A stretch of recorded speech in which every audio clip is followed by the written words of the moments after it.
Ce soir, notre équipe a marché 450 km dans la brousse pour filmer, au Sud-Soudan, les maquis en lutte contre le pouvoir central de Khartoum. C'est une guerre de pauvres, impitoyable et ignorée de tous.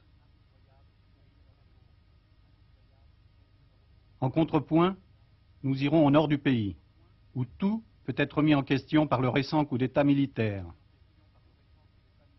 Tandis que la nouvelle armée égyptienne renaît de ses cendres, les commandos terroristes palestiniens attaquent à la frontière du Jourdain.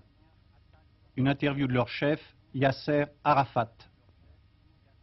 En contrepoint, à Jérusalem, l'écrivain Saül Friedlander s'interroge. Israël peut-il survivre à ces victoires? Dans une interview exclusive, la réponse de Madame Golda Meir.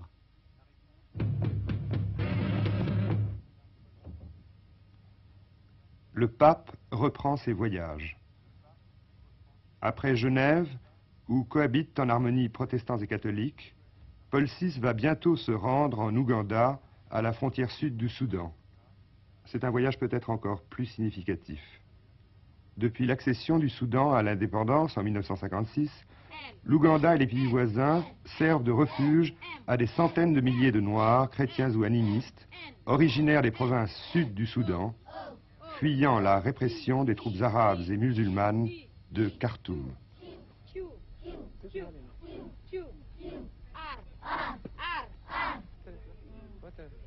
Paul VI rencontrera ces réfugiés, semblables à ceux que l'on voit ici, en exil avec leur chef de village ou leur prêtre, quelque part au Congo.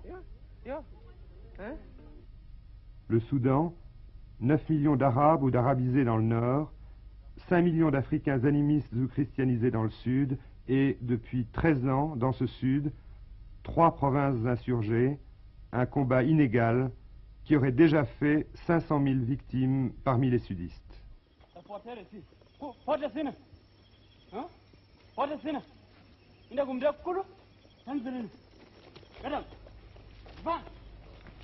Nous avons passé la frontière hier soir vers 11 heures, clandestinement. Clandestinement, à moins que ce marchand grec, le dernier blanc que nous avons rencontré, ne soit vraiment un espion des Arabes et ne nous ait dénoncés.